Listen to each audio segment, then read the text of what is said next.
देगा तो circle rate पे चालान आपको पेमेंट करना पड़ता है। तो मिनिमम का क्राइटेरिया था 90%, उसी को याद दिलाया गया है। ये जो व्यक्ति बैठे हुए हैं इनको समझदारी नहीं है। अभी के ऑर्डर में कुछ है, आप पिछले कुछ बोला गया है, दोनों एक ही बात है। वही कोर्ट बता रही है कि सर्कल रेट से 10% नीचे यानी 90% ऑफ सर्कल रेट आपको बेचने का परमिशन हमने पहले ही दे दिया है। उससे भी नीचे आप जाते तो हमारे पास आप लेके आते कि सर 60% मिल रहा है, हम उसका पब्लिक में ऑक्शन करके देख लेते क्या एक्चुअल में इस प्रॉपर्टी का वैल्यू 60% ही है। तो पब्लिक ऑक्शन से होता है कि हाँ ठीक है, मेरा इतना सर्कल रेट है, नहीं बिक रहा है तो पब्लिक में जाएगा। देखते हैं कि पब्लिक अगर एक्सेप्ट नहीं कर रही है कि हाँ सर्कल रेट पर हम खरीदेंगे तो पब्लिक ऑक्शन में होगा उसका। ऐसा नहीं कि आप साइलेंटली बेच लीजिएगा, हमसे परमिशन ले लीजिएगा। ये बात हुई है। दूसरा एक चीज बहुत बड़ा करारा तमाचा लगाया है सहारा पे माननीय कोर्ट ने कि अभी भी आज आप पेमेंट का प्लान लेके नहीं आए हैं, समय मांगते हैं कि प्लान अगले बार में देंगे, जबकि 3 दिन का डेट सुनवाई का रखा गया है और पिछले 6 महीना से आगे बढ़ाया जा रहा था। तो आज भी आपको समय चाहिए कि हमको समय दे दीजिए कि अगले में हम पेमेंट का प्लान बताएंगे, जो कि 2010 से बता रहे हैं, 2024 आ गया। तो बहुत ही अच्छी तरीके से सर सुनवाई हो रही है, इसका निस्तारण भी बहुत अच्छे से होगा। और इनको हमने आप लोगों को बताया था कि कंटेम्प्ट ऑफ कोर्ट किए थे और इनको कहीं से राहत मिलते हुए नहीं दिख रही है सर।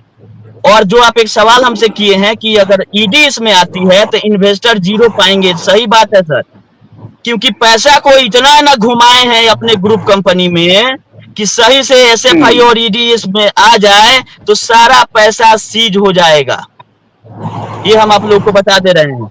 जो 5,000 करोड़ रिलीज हुआ था वो 18 डिपार्टमेंटों को समझाकर अमित शाह ने रिलीज कराया था कि अभी अटैच नहीं कीजिए।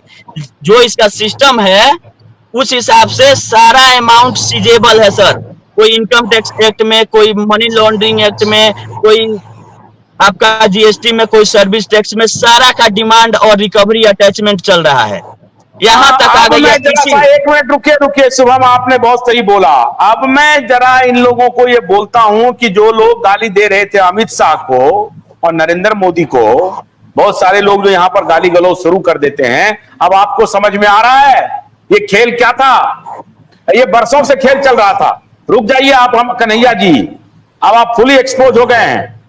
अब ऐसे इधर उधर मत भागिए मत, अभी आपको हम देंगे समय पूरा बोलने का, आप अपना पक्ष रखिएगा। लेकिन आज मुझे लग रहा है ये बोलना पड़ेगा। आज का जो मैंने आप इसीलिए संजीव खन्ना का हिस्ट्री बता दिया आपको। संजीव खन्ना किस परिवार से हैं और संजीव खन्ना का आज तक का जो वर्डिक्ट है वो अद्भुत है। और यही संजीव खन्ना थे जो कोविड के दौरान भी काफी एक्टिव थे। ये मैं बता रहा हूं, संजीव खन्ना का ऑब्जर्वेशन को आप हल्के में मत लीजिए। और अगर संजीव खन्ना ने बिल्कुल सही कहा है कि अगर ये हम prevention of money laundering act को इस बीच में ले आए और ईडी को ले आए तो वाकई में इतना घालमेल है कि ईडी भी चकरा जाएगी।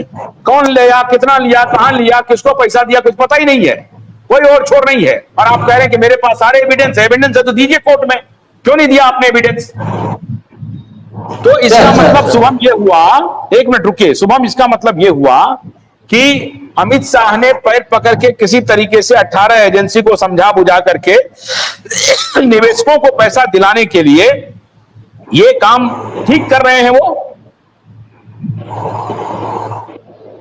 सर हम आपको बता देते हैं कि केवल सहारा क्रेडिट कोऑपरेटिव सोसाइटी का जो ये इन्होंने कन्वर्जन कहिए, कलेक्शन कहिए, लेके गया था 1 साल से 11-12 फाइनेंशियल ईयर में 17,000 करोड़ का अपील में है। वो भी 6 अगस्त को सुनवाई है माननीय सुप्रीम कोर्ट में। एक फाइनेंशियल ईयर में 5,000 करोड़ ऐड किया जा चुका, 5,000 करोड़, लेकिन रीओपन कर दिया है इनकम टैक्स डिपार्टमेंट ने अंडर सेक्शन 147, जो कि 10 साल तक खोला जा सकता है आपका, अगर आपने एस्केप्ट इनकम किया है, इनकम सही से नहीं दिखाया है और केवल केवाईसी नहीं देने के कारण कि जो इन्होंने पैसा उठाया सारा डिपार्टमेंट केवाईसी मांगती रही और ये कहीं नहीं दिए है, ना तो आरबीआई, ना तो सेबी, ना तो इनकम टैक्स। भले ही सारा पैसा सीज होने जा रहा है और केवल सारा डिपार्टमेंट यही मांगा है कि जिससे पैसा उठाए उसका नाम पता और केवाईसी दीजिए।